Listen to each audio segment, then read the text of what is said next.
Revenge with Karen. You learn a lot about a person by watching how they eat a shrimp cocktail when they think nobody important is looking. I've spent 20 years standing in the corners of ballrooms that smell like lilies and tax evasion, holding a silver tray until my fingerprints are practically etched into the metal. I am the invisible woman. I am the wallpaper in a polyester vest. To the tech bros, the venture capitalists, and the trophy wives of Palm Beach, I'm just staff. Don't have a name, I have a function. More champagne. Clean this up. Where's the powder room? But here's the thing about being invisible. People stop hiding who they really are when they think they're alone in a room. I've heard mergers whispered about before the SEC even had a clue. I've seen wedding rings slipped into pockets before the second martini is even finished. I've watched billionaires cry in mop closets because their dad never hugged them. I know where the skeletons are buried because, half the time, I'm the one handed the shovel and told to tidy up the dirt. If you're into stories about the help striking back, or just want to see an egomaniacal CEO get absolutely wrecked by a woman in orthopedic shoes, you might want to hit that follow button and maybe give this an upvote. Trust me, the tea I'm about to spill is hotter than the coffee I've been serving for 2 decades. Really helps keep the stories coming. Tonight was supposed to be the coronation of Blake Sterling. Blake. I remember when he was just a sweaty kid in a rented suit, pitching his startup, Nebula Tech, or whatever buzzword salad they were tossing that week, in the back room of this very club. He was shaking so bad he spilled sparkling water on his crotch. I was the one who gave him a club soda and a fresh napkin, and told him, "Chin up, honey. Can smell fear like they smell cheap cologne." That was 10 years ago. Now, Blake is the cover boy for Forbes. His app does something with AI and logistics that I don't understand, but I understand the valuation, $3 billion. Tonight is the Galactic Gala, the big launch. The night he cements his status as a titan of industry. And he's doing it right here at the Gilded Palm, the club I've managed the floor of since before Blake could grow facial hair. Blake isn't the nervous kid anymore. Money does strange things to people. It acts like a magnifying glass for their worst traits. Blake used to be humble. Now he's the kind of guy who snaps his fingers at waiters and sends back steaks because they don't look aggressive enough. I was checking the place settings at table 1, the alpha table. Centerpieces of white orchids that cost more than my car. Gold-rimmed chargers, place cards written in calligraphy that swirled like smoke. I adjusted Blake's fork by a millimeter. Perfection isn't a goal in my line of work. It's the baseline requirement for survival. Nora, the voice boomed across the empty ballroom, echoing off the crystal chandeliers. It wasn't a greeting, it was a summons. I straightened up, smoothing the front of my black dress pants. My knees gave a little protest, a sharp click that only I could feel. I turned to see Blake striding across the dance floor. He was wearing a tuxedo that probably cost 10 grand, midnight blue, with lapels sharp enough to cut glass. He looked good, in that shiny, manicured way that screams I have a personal trainer and a vitamin drip. Trailing behind him was Tiffany. Oh, Lord, give me strength. Tiffany, 24 years old, influencer with 3 million followers who tune in to watch her unbox purses and complain about airline food. She was Blake's fiancée as of 3 months ago. She was wearing a dress that was less a garment and more a suggestion, silver sequins, barely there, holding on for dear life. "Mr. Sterling," I said, keeping my voice level, the professional mask sliding into place. "Is everything to your satisfaction?" The lighting team is adjusting the gels now. Blake stopped a few feet from me, looking at his phone, not even making eye contact. "The lighting is fine, Nora. It's the vibe. It feels stale." "Stale?" I asked. Old Tiffany chimed in. She popped a piece of gum. "It feels like a nursing home prom." "Blakey, I told you we should have done this at a warehouse in Wynwood. This place smells like soup." "It's lobster bisque, Miss Tiffany," I said. "For the third course." "Gross," she wrinkled her nose, which I'm pretty sure was the only part of her face that could still move. "Anyway, Blakey, look at her." She pointed a manicured claw at me. Blake finally looked up from his phone. He squinted at me like he was trying to remember why I existed. "What about her? She's just standing there," Tiffany whined. "In that black suit. She looks like a funeral director. It's bringing down the energy. Can't we get, like, models to serve the champagne? Girls with wings, or at least someone who doesn't look like they remember the moon landing?" I felt a cold prickle of heat at the base of my neck. I'm 52, not 90. And I look damn good for my age, thank you very much. I dye my hair a sensible chestnut, I keep in shape hauling banquet tables, and I don't need Botox to smile. Blake sighed, the sound of a man who is tired of dealing with details. Nora, she has a point. The optics are important tonight. We have investors coming. Serious money. We need the aesthetic to match the valuation. I am the floor manager, Mr. Sterling, I said, my voice dropping a few degrees. I don't serve champagne, I direct the service. I ensure the timing is precise. I make sure your serious money doesn't wait more than 30 seconds for drink. Yeah, Blake waved his hand dismissively. But we're pivoting. That's what we do, right? Pivot. Look, technically, not even on the club payroll for this event, right? I rented the hall, I hired the external catering staff. You're just here as, what did we call it? Legacy support. Legacy support, I repeated. The words tasted like bile. Right? Blake nodded, checking his reflection in a spoon on the table. So Tiff has an idea, just to spruce things up. A little retro charm, irony. The kids love irony. I have a uniform for you. Tiffany squealed, clapping her hands. She reached into a bag her assistant, a terrified-looking girl named Sarah, was holding. She pulled out a dress. It was hideous. It was a French-made costume from a bad Halloween store. Black polyester with white lace trim, a short skirt, and I kid you not, a little white ruffled headband. Vintage chic, Tiffany beamed. You put this on and you carry a tray, it'll be like a commentary on service. You know, like ironic servitude. I stared at the dress. I looked at Blake. You cannot be serious. It's just for tonight, Nora, Blake said, finally meeting my eyes. There was nothing there. No recognition of the times I'd covered for him, the times I'd smoothed over his drunken rants to board members, the time I'd literally sewn a button onto his jacket 5 minutes before his first IPO meeting. I was just a prop. Don't be difficult. If you want the bonus we discussed for managing the logistics, you play the part. Team player, right? Team player, I whispered. Great. Tiffany shoved the polyester rag into my hands. Go change. Guests start arriving in an hour and try to look. I don't know, festive. Maybe some red lipstick. You look kinda washed out. They turned and walked away, Tiffany hanging on his arm, giggling about how iconic the photos were going to be. I stood there in the empty ballroom, clutching the cheap costume. The air conditioning hummed, a low, mechanical growl. I looked down at the table. Table 1, Blake's seat. My hand went to my pocket. I felt the cool glass of my phone. I pulled it out and looked at the screen. I had a draft message saved. I had been hesitating on sending it. I thought maybe Blake was still the decent kid deep down. I thought maybe he deserved a chance to show he had grown. I looked at the French-made costume. I opened the message.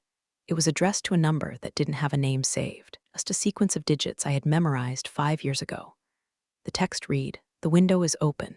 I deleted it. Instead, I typed, "Confirmed. 8:15 p.m. sharp. Bring the sledgehammer." I hit send. Then I walked toward the staff locker room to put on the damn dress. If they wanted a show, I was going to give them a show. They just didn't know I was writing the third act. The locker room smelled of bleach and tired feet. It was the sanctuary of the invisible class. I stood in front of the chipped mirror, staring at my reflection. The dress Tiffany had given me was an insult woven from synthetic fibers. It was tight in the chest, loose in the waist, and the skirt hit just above the knee, scandalous for a woman of my tenure, ridiculous for a professional setting. I pulled the zipper up. It snagged, then caught. I tugged it, hearing a small rip in the cheap fabric. Perfect, I thought. Let it be ragged. I put on the headband. It had little plastic teeth that dug into my scalp immediately. I looked like a caricature. I looked like what a 24-year-old thinks a 50-year-old servant should look like. A prop, a joke. Mrs. Nora, I turned. It was Miguel, the head bartender. He's a good man, supports 3 kids and a grandmother in Hialeah. He was polishing a wine glass, but he had stopped, staring at me with a mixture of horror and pity. "Mrs. Nora, why are you wearing that?" he asked. Slow. "You are the floor manager. You wear the suit." "Not tonight, Miguel," I said, applying the red lipstick Tiffany had demanded. It was a shade called Siren, bright and aggressive. "Tonight, I'm legacy support. Apparently, this is what legacy looks like." Miguel frowned, setting the glass down with a little too much force. "That man, Blake, he has no honor. After everything you did for him, I remember when he couldn't pay the rental fee for the small room. You waived the deposit. You told management it was a clerical error." "I know, Miguel," I said, blotting my lips. The red stain on the tissue looked like blood. "You should leave," Miguel said fiercely. "Walk out. Let them handle the logistics. See how they like it when the ice melts and the shrimp turns gray." "No," I said, turning back to him. I caught my own eyes in the mirror. They didn't look washed out, they looked like flint. If I leave, they win. If I leave, I'm just the old lady who couldn't hack the new vibe. Besides, I smoothed the ridiculous white apron. I have a table to serve. My phone buzzed in my pants pocket, which I had to hold in my hand now because this dress had no pockets, of course. Service workers aren't supposed to have personal lives. I glanced at the screen. A reply. Copy that. The jet just landed. We are en route. Don't let them leave the room. A grim smile touched my lips. Miguel, I said, night is going to be a little different. When the time comes, just keep pouring. No matter what happens, just keep pouring. Miguel looked at me confused, but he nodded. See, Mrs. Nora, I trust you. I walked out of the locker room and into the service corridor. The noise of the prep kitchen was a roar, clattering pans, shouting chefs, the hiss of steamers. I moved through it like a ghost. This was my engine room. I knew every chef, every busboy, every dishwasher. As I walked past, heads turned. Conversation stopped. They saw the dress. They saw the humiliation. Keep working, I snapped, but not unkindly. The lobster bisque isn't going to ladle itself. Let's go, people, we have a timeline. They scrambled back to work, but the energy had shifted.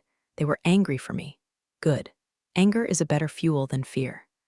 I pushed through the double doors and back into the ballroom. The transformation was complete. Lights were dimmed to a moody purple and gold Nebula Tech colors. A DJ booth had been erected on the stage where a string quartet usually sat. The bass was already thumping, testing the sound system. It rattled the fillings in my teeth. Blake and Tiffany were by the entrance, posing for a photographer. Chin down, babe, Tiffany was saying. Look powerful. Look like you just bought the moon. Blake adjusted his cuffs, jutting his jaw out. Looked like he was trying to solve a math problem while holding in a fart. They turned and saw me. Tiffany squealed, oh my God, it's perfect. She grabbed her phone and snapped a picture of me without asking. Caption, even the help is vintage tonight. #Nebula Gala #old school #service with a smile. Blake chuckled. A dry, hollow sound. You look spirited, Nora. Good sport. Table 4 needs water glasses refreshed, I said, my voice deadpan. The floral arrangement on table 2 is listing to the left. Details, details, Blake waved me off. Just mingle, offer hors d'oeuvres, look busy, and try not to frown, it wrinkles your face. I walked away before I could say something that would get me fired before 8:15. I took my position by the bar. The guests were starting to trickle in. The tech bros. Men in hoodies under blazers, wearing sneakers that cost more than my mortgage. Women in dresses that defied gravity and engineering. They swarmed in, eyes scanning the room not for friends, but for net worth. I stood there, holding a silver tray of champagne flutes. The condensation dripped onto my hand, cold and steady. Champagne, I offered to a man with a ponytail and a Bluetooth earpiece. He didn't look at me. He just took the glass. So I told Alon, you can't just tweet that man. He said to his companion, walking right through me. I was invisible again. But this time, I was invisible in a costume. It was a strange kind of power. They thought I was a joke, so they assumed I was deaf too. I circulated. I listened. The Q3 numbers are inflated. A man in a velvet suit whispered near the Shrimp Tower. Blake is counting projected subscriptions as realized revenue. It's a house of cards. I heard the SEC is sniffing around, his partner replied, shoving a crab cake into his mouth. But if the buyout goes through tonight, it won't matter. He'll cash out and it'll be someone else's problem. Who's the buyer? Unknown. Some private equity firm from New York. Shadow money. I smiled tightly. Not shadow money, I thought, smart money. I checked my watch. 7:45 p.m., 30 minutes. I adjusted my headband. The plastic teeth were really digging in now. Pain keeps you sharp. I looked across the room at Blake, who was laughing loudly at a joke that definitely wasn't funny.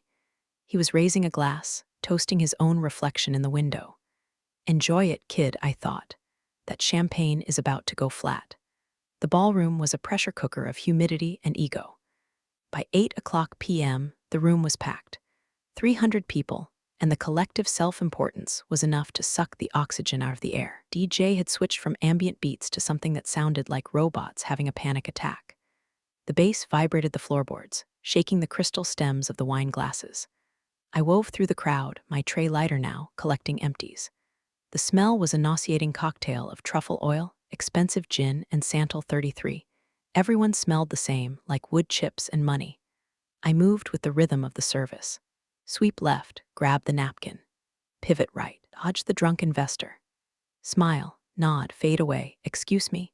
A young woman with lip fillers that looked painful snapped her fingers at me. Can we get some more of these spicy tuna things? And make sure they're gluten-free. I puffed up last time. I'll check with the kitchen, miss, I said. Don't check, just do. She rolled her eyes, turning back to her phone. She was live streaming. Hey guys, we are at the Nebula launch. It is lit. But the service is kinda slow, lol. I swallowed the urge to dump the tray of dirty glasses into her Prada bag. 15 minutes. I made my way toward the VIP section.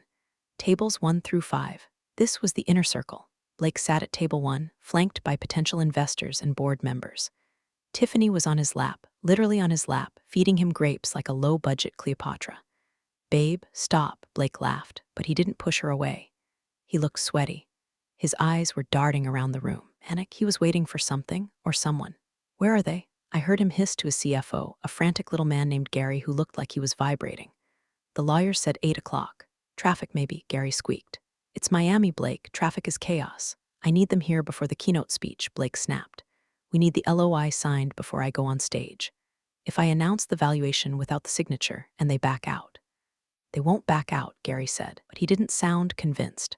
I cleared a plate of half-eaten filet mignon from in front of them. Blake didn't even notice I was there. He was too busy vibrating with anxiety. Then, chaos at table 4. Table 4 was the influencer table, Tiffany's friends, a collection of people famous for being famous. They were loud, drunk on free vodka, and treating the cutlery like drumsticks. Hey, maid, the voice cut through the music. It was Tiffany, who was standing up at table 1, shouting across the VIP gap to table 4, but pointing at me. The music volume dipped for transition, making her voice agonizingly loud. Hey, table 4 needs water, Grandma. They're parched, heads turned. The board members at table 1 stopped talking. The investors paused mid-sip. Even the DJ seemed to falter. Grandma. The word hung in the air like a fart in an elevator. I froze. My hands tightened on the silver tray. I felt the metal bite into my skin. Tiffany giggled, looking around for validation. She's so deaf. Hello, water, chop, chop, she clapped her hands. Clap, clap, like she was summoning a dog, Blake laughed, a nervous, permissive chuckle. Yeah, Nora, let's keep the hydration up, important guests. I turned slowly. I looked at Tiffany. She was smirking, her eyes glinting with malice. She wanted me to snap. She wanted the old lady to cry or yell so she could post it and say, boomer meltdown. I took a deep breath, in through the nose, out through the mouth. The technique I learned dealing with bridezillas in 2005. I walked to the service station. I picked up a crystal pitcher of ice water. It was heavy, cold. I walked to table 4. The influencers were snickering, phones out, recording. Water, one guy with a neck tattoo said, holding out his glass without looking at me. No ice? Ice bruises the spirit of the water. Of course, I said smoothly. I poured the water. Perfect stream, not a drop spilled. Thank you, Grandma, a girl with pink hair chirped. I finished pouring. I straightened up. I looked across at Tiffany. I didn't scowl, I smiled. A terrifyingly calm, grandmotherly smile. Is there anything else, Miss Tiffany? I called out, my voice projecting perfectly over the low lull in the music. Decades of ballroom management means I know how to throw my voice. Perhaps a bib, you seem to have dropped some sauce on your chin. Tiffany's hand flew to her face. There was nothing there. The table snickered. She flushed red. Water is served, I said. Enjoy. I turned and walked away. My heart was hammering against my ribs like a trapped bird. I checked my watch. 8:14 p.m. I reached the edge of the ballroom near the grand double doors, heavy oak doors that led to the main foyer. Miguel was standing there, looking anxious. Mrs. Nora, he whispered, there is a situation outside. Security is trying to stop someone, but what? But the lawyers, they are afraid. Let them in, Miguel, I said softly. But Mr. Sterling said only those on the list. Miguel, I put a hand on his arm. Open the doors. He looked at me. He looked at the French-made dress. Then he looked at my eyes. He nodded. He signaled to the doorman. The clock on the wall ticked. The second hand swept past the 12. 8:15 p.m. The double doors groaned. The music seemed to fade into background noise. The doors swung open. And the temperature in the room dropped 10 degrees. You know real money when you see it because it doesn't shout. It whispers, and everyone leans in to listen. Blake's crowd was loud money. Logos, neon, noise. Group that walked through those double doors was something else entirely. It was old world. We own the steel mills that built your city money. 2 men in charcoal suits entered first, Evelyn's personal security. They didn't look like bouncers. They looked like Secret Service agents who had just cleared a perimeter. Then came 3 lawyers, carrying leather briefcases that looked heavy enough to contain a body.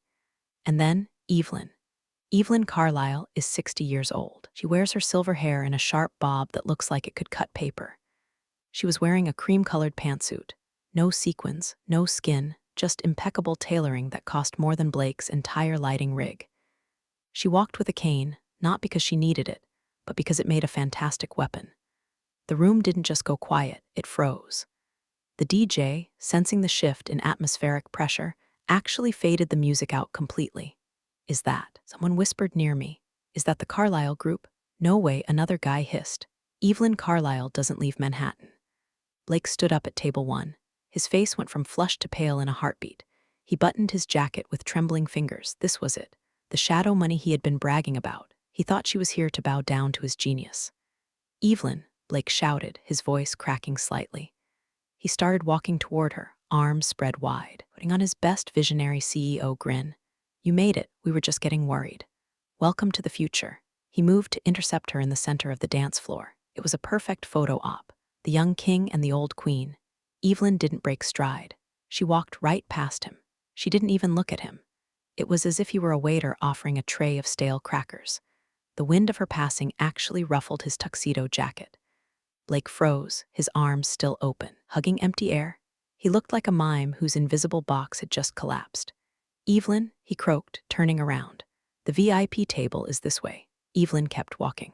Her eyes were locked on one point in the room, me. I was standing by the service station, clutching my empty tray against my chest like a shield, wearing a polyester-made costume that smelled of factory chemicals. I wanted to sink into the floor. Evelyn stopped 3 feet in front of me. Room was silent. You could hear the ice melting in the buckets.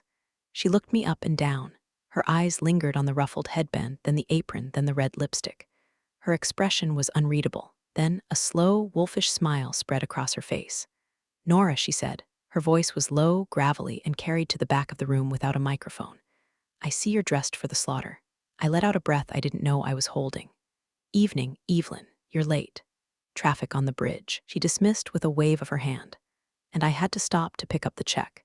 She stepped forward and did something that made the entire room gasp. She hugged me, not a polite, air-kiss society hug, a real one. She pulled me in, crushing my cheap polyester against her cashmere. She smelled of rain and expensive tobacco. It's good to see you, my friend, she whispered in my ear. You too, I choked out. She pulled back, keeping her hands on my shoulders, turned me to face the room. To face Blake, who was standing there with his mouth opening and closing like a fish on a dock. To face Tiffany, who was holding her champagne glass halfway to her mouth, her eyes wide with confusion. Evelyn looked at Blake, then back to me. She spoke clearly, loud enough for every influencer, investor, and busboy to hear. We reviewed the diligence you sent over, Nora. The numbers on the logistics side were illuminating. She paused for effect. We're ready to buy them out. Hostile if necessary, but only on one condition. What condition? I asked, playing my part. That you're the one signing the deal. I don't do business with children, she gestured vaguely at Blake. I do business with partners. Partner, Blake squeaked. Evelyn ignored him. She looked at me. Ready to own the place, partner? At table 1, Tiffany's hand went limp. Crash. Her champagne flute hit the marble floor. The sound was like a gunshot. Shards of crystal skittered across the dance floor. Champagne foamed around her expensive heels. Nobody moved to clean it up. I looked at Tiffany. I looked at the shattered glass, then I looked at Evelyn. I think I'm ready, I said. But first, I need to get out of this dress. Evelyn laughed. Take your time. We brought the paperwork. And she motioned to one of the lawyers, a blazer. The lawyer stepped forward and held out a jacket, a black silk tuxedo blazer. I dropped the silver, clattered to the floor, echoing the sound of Tiffany's broken glass. I untied the white apron and let it fall. I pulled the ruffled headband off my head and tossed it onto the pile. I slipped into the blazer. It fit perfectly. Right, I said, rolling up the sleeves. Let's talk numbers. The sound of the tray hitting the floor seemed to break the spell. The room exploded into whispers. It sounded like a hive of bees had been kicked over. Partner? Did she say Nora sent the diligence? Was the old lady? Sell everything now. Blake was finally moving. He marched over, his face a mask of panic and indignation.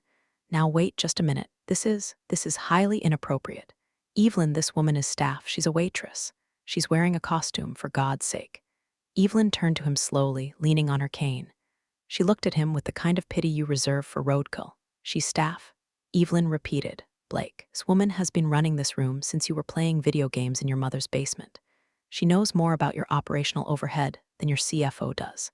She pointed a manicured finger at Gary, the sweating CFO. Gary here has been cooking the books on the logistics side, hiding shipping costs in marketing. Nora caught it 3 years ago. She just didn't say anything because she was waiting for me.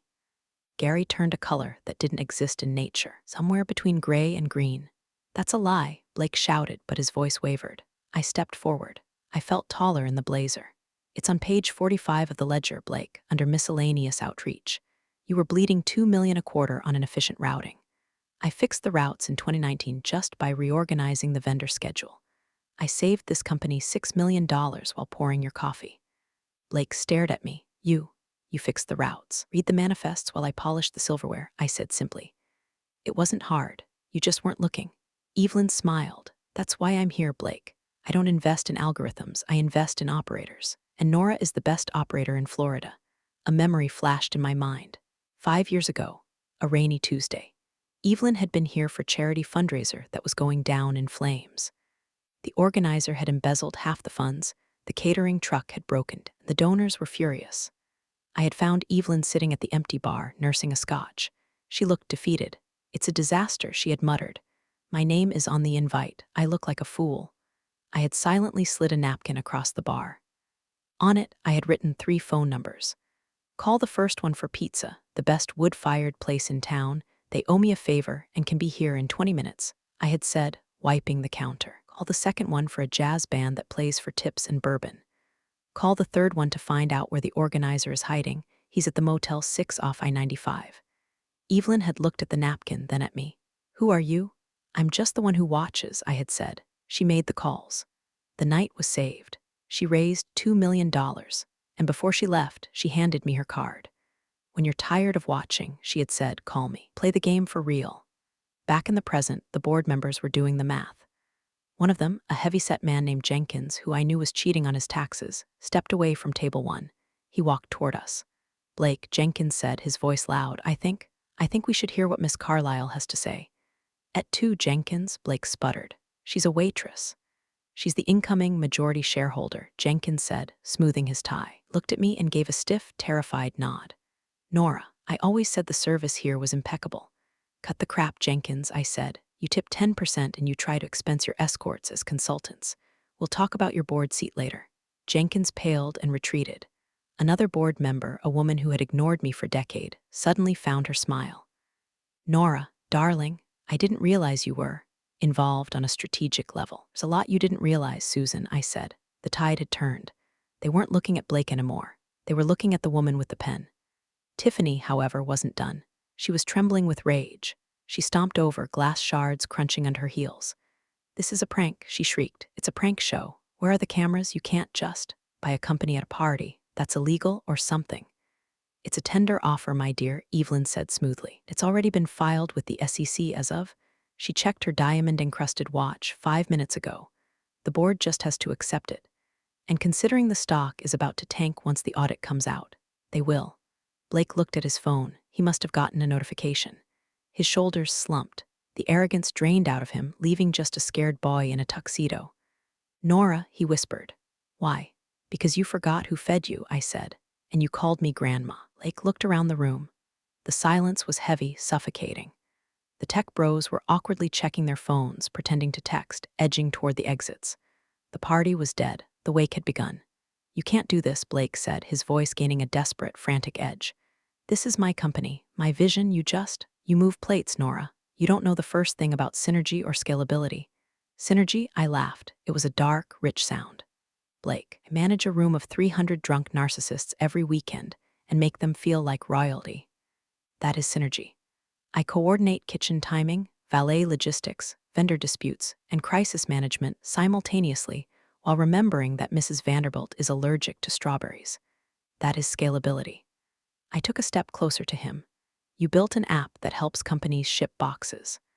I built a network of people who actually get the job done. You were doing TED talks. I was listening to your suppliers complain that you hadn't paid them in 90 days. That's cash flow management. Blake protested. That's bankruptcy fraud, Evelyn corrected from behind me. And the DOJ is going to love the emails Nora saved. Blake flinched as if slapped. You saved emails? I cleaned your office, Blake, I said. I emptied your trash. I saw what you shredded. I saw what you forgot to shred because you were too busy picking out engagement rings. I looked at Tiffany. She was staring at Blake with horror. Not because he was in trouble, but because she realized the money tap was turning off. You're broke, Tiffany whispered. The venom in her voice was pure acid. Blakey, tell me you're not broke. It's a liquidity issue. Blake shouted, sweating profusely now. It's temporary, once the IPO hits. There is no IPO, I said calmly. Not for you. Evelyn is buying the debt. We're taking the assets. You're getting a golden parachute, Blake, but it's full of holes. This is insane, Blake muttered, running a hand through his gelled hair. I'm the CEO. You can't replace the founder. Watch me, I said. I turned to the crowd. Ladies and gentlemen, I projected my voice again. The bar is closed. A groan went through the room. However, I continued. Those interested in the future of Nebula Logistics under new management. There is a reserve of 1942 Don Julio in the cellar that I've been saving for a special occasion. And since I now own the cellar, I looked at Miguel. Open it up, Miguel, on the house. A cheer went up. A tentative one, but a cheer nonetheless. The loyalty of the crowd shifted instantly to the person with the better liquor. Blake stood alone in the center of the dance floor. Spotlight that had been following him seemed to waver, then drift, leaving him in the shadows. I made you, he hissed at me, his eyes wet. I let you stay on. I gave you a job when you were just an old relic. You didn't give me a job, Blake, I said, leaning in close so only he could hear. You gave me a front row seat to your funeral, and you made me wear a maid costume to it. I reached up and unclipped the name tag from the blazer I was wearing underneath. It said Nora Staff. I tossed it onto his chest. It bounced off his tuxedo lapel and clattered to the floor. You can keep that, I said, souvenir. I'm calling security, Tiffany shrieked, suddenly finding her voice again. This is harassment. Get her out of here. She looked around for the bouncers. 2 large men in black suits stepped forward. Tiffany pointed at me. Throw her out. The bouncers looked at Tiffany, then they looked at me. One of them, guy named Tiny who had helped get dental insurance last year, crossed his arms. Sorry, Miss, Tiny rumbled. Mrs. Nora says you gotta leave. Tiffany's jaw dropped. Excuse me? You heard the man, I said, and take your boyfriend with you. He's ruining the vibe. Evelyn tapped her cane on the floor. Click, click. Well, she said, surveying the room where the guests were now happily swilling the good tequila and ignoring the sobbing ex-CEO. I think we're done with the theatrics. We sign? One of the lawyers opened a briefcase on table 1, right next to the congealing filet mignon. We have the documents here, Miss Carlyle. No, I said. Evelyn raised an eyebrow. No, not here, I said, looking around the ballroom. I'm done with this room. The acoustics are terrible and it smells like desperation. I pointed upward. We're going to the executive lounge. Blake's head snapped up. The lounge? That's private. That's keycard access only. My private collection is up there. I know, I said. I have the master key. I pulled a simple brass key from my pocket. It wasn't electronic. It was the old manual override key for the building maintenance. After you, I gestured to Evelyn. We walked toward the elevators. The crowd parted like the Red Sea. I felt eyes on me, curious, fearful, respectful. For the first time in 20 years, they weren't looking through me. They were looking at me. We stepped into the elevator. Evelyn, the lawyers. We left Blake and Tiffany shouting at security in the lobby. The doors slid shut, cutting off the noise of the party. Silence, blessed silence. You have a flair for the dramatic, Nora, Evelyn chuckled as the elevator rose. I learned from the best, I said. You should have seen the time I had to get a live jaguar out of the bridal suite. The elevator dinged at the penthouse level, the executive lounge. It was a space of dark leather, chrome, floor-ceiling windows overlooking the Miami skyline. It was designed to intimidate. I walked straight to the main desk, Blake's desk. It was a massive slab of mahogany. I walked around it and sat in the ergonomic leather chair. It groaned slightly, adjusting to my weight. I put my feet up on the desk. My sensible, orthopedic shoes looked out of place against the polished wood, and I didn't care one bit. Comfortable? Evelyn asked, taking a seat opposite me. Needs better lumbar support, I critiqued. But the view is nice. The lawyers spread the papers out on the desk. Reams of legalese, purchase agreements, non-disclosure agreements, transfer of power. The terms are as we discussed, Evelyn said, her voice turning strictly business. Carlyle Group takes 51%. You take 10% equity and the position of Chief Operations Officer. Blake retains a minority stake, but no voting rights. Remains a figurehead until the transition is complete. Then we buy him out for pennies. And the staff, I asked, picking up a pen. It was a Mont Blanc. Heavy, retained, Evelyn said, with a 15% raise across the board.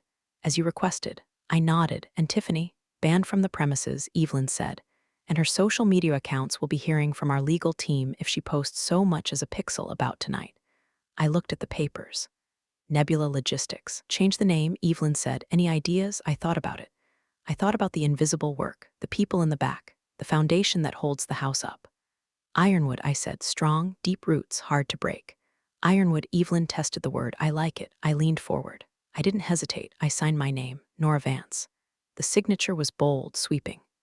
Done, I said, capping the pen. Congratulations, Evelyn said. You just bought a company. No, I said, standing up. I just took back the one I was already running. We took the elevator back down. I needed to address the staff. I needed to tell Miguel that he didn't have to worry about his grandmother's medical bills anymore. When the doors opened back onto the ballroom level, the scene had devolved. Blake was sitting on the edge of the stage, head in his hands, weeping openly. A few friends were patting his back, but mostly looking for an exit strategy. Tiffany, however, was not weeping, she was bargaining. She had cornered Miguel at the bar. She was holding her phone up, filming herself. So apparently there was a huge mix-up. She was saying into the camera, her voice shrill and fake cheerful. We were just totally pranking Nora. It was a skit.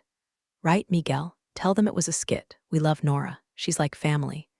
Miguel looked like he wanted to dissolve into the ice bin. He saw me approaching, and relief washed over his face. Tiffany, Miguel said politely. Please say it. She hissed, lowering the phone for a second. Say it was a joke or I'll tell everyone you stole vodka. I stepped into the light.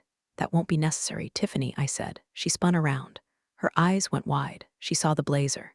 She saw the way the lawyers were flanking me. She saw the change in posture. She immediately switched tactics. She put the phone down and ran toward me, arms open, tears magically appearing in her eyes. Nora, she wailed. Oh my God, I was so worried. Blake made me do it. He made me buy that dress. I told him it was mean, but he said it was branding. You know I love you, right? I always said you were the best. She tried to hug me. I held up a hand, palm out. Stop. She skidded to a halt. Tiffany, I said. My voice was quiet, but it cut through the noise. Stop. But you called me grandma, I said. You snapped your fingers at me. Treated the people who feed you like garbage. I was stressed. She cried. Wedding planning is hard. You're not getting married, Tiffany, I said. Blake's credit cards are frozen as of 10 minutes ago. The company jet is grounded, and the lease on that penthouse, it's in the company name, my company. Her face went slack. The realization hit her. No money, no jet, no content, but we're friends, she pleaded. I tagged you in my story. Security, I said. Didn't shout, I didn't have to. Tiny and his partner materialized. Escort Miss Tiffany to the exit, I said, and make sure she doesn't take the silverware. You can't do this. She screamed as Tiny gently but firmly took her arm. Do you know who I am? I have 3 million followers. And I have the deed to the building, I said. Goodbye, Tiffany. She was dragged out, screaming about lawyers and lawsuits and how her father would hear about this. The room went silent again. I looked over at Blake. He hadn't moved. He hadn't defended her. He was broken. He looked up at me. Nora, he croaked. What happens to me? You go home, Blake, I said. You sleep it off. And tomorrow morning you come to my office. We have a lot of boxes to ship, and you're going to learn how to pack them. He stared at me. You're going to make me pack boxes. If you want to keep your equity, I said, you start at the bottom. Like I did. Looked down at his hands. Soft, manicured hands. Then he nodded, a slow, defeated nod. Okay, he whispered. Good, I said. I turned to the room. The staff was watching. Miguel, the waiters, the busboys, they looked stunned. I winked at Miguel. Table 4 is clear, I said. Reset it. The party wound down, but not in the usual way. Usually, galas end with a whimper, drunk guests stumbling out, half-eaten cake on the tables, sad lights coming up to reveal the stains on the carpet. This time, the energy was electric. The vultures, the investors, had realized that the company wasn't dying. It was just under new management. Better management. They lined up to shake my hand. Men who had ignored me for a decade were suddenly very interested in my opinions on supply chain logistics. Nora, about that routing issue in the Midwest. Nora, I'd love to buy you lunch next week. Nora, credible strategy. I navigated them with the same grace I used to navigate a tray of hot soup through a crowded dance floor. Polite, efficient, but distant. I wasn't their friend. I was their operator. By 2 a.m., the last guest had left. The ballroom was quiet. The staff was cleaning up. Usually, I would be there with them, picking up napkins, counting inventory. Tonight, I stood on the balcony overlooking the room. Evelyn walked up beside me. Had traded her cane for a glass of the vintage tequila. "Not bad for first day," she said. "We have a lot of work to do," I said, looking down at the crew below. "The inventory system is a mess. The vendor contracts need renegotiating, and the HR department is a joke. That's why you're here," Evelyn said. She clinked her glass against the railing. "To fix the mess the boys made." I looked down. Miguel was wiping down the bar. He looked up and saw me. He stopped, tapped the shoulder of the busboy next to him. They both looked up.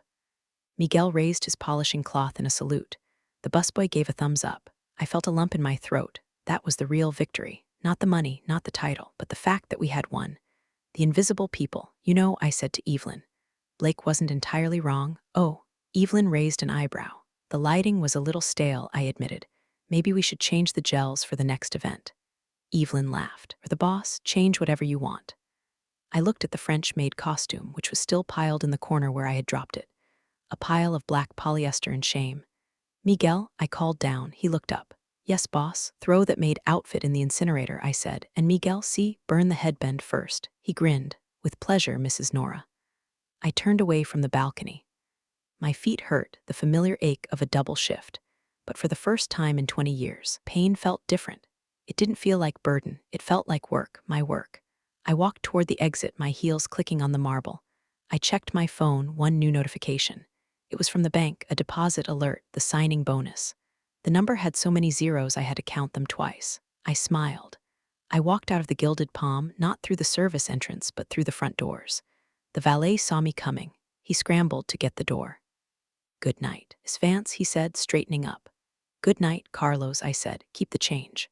I handed him a crisp $100 bill. I got into my car, my old, reliable sedan that had seen better days. I sat there for a moment in the quiet. I looked in the rearview mirror. I wiped off the siren red lipstick. Underneath, I looked tired. I looked 52. I looked like a woman who had spent a lifetime standing in the back of the room. But in the reflection, I saw something else, too. I saw the woman who held the pen. I started the engine. The radio came on. It was a classic rock station. I turned it up. I drove home, leaving the lights of the gala behind me. Table 4 was cleared. The glass was swept up. The bill was paid. And tomorrow, I had a company to run.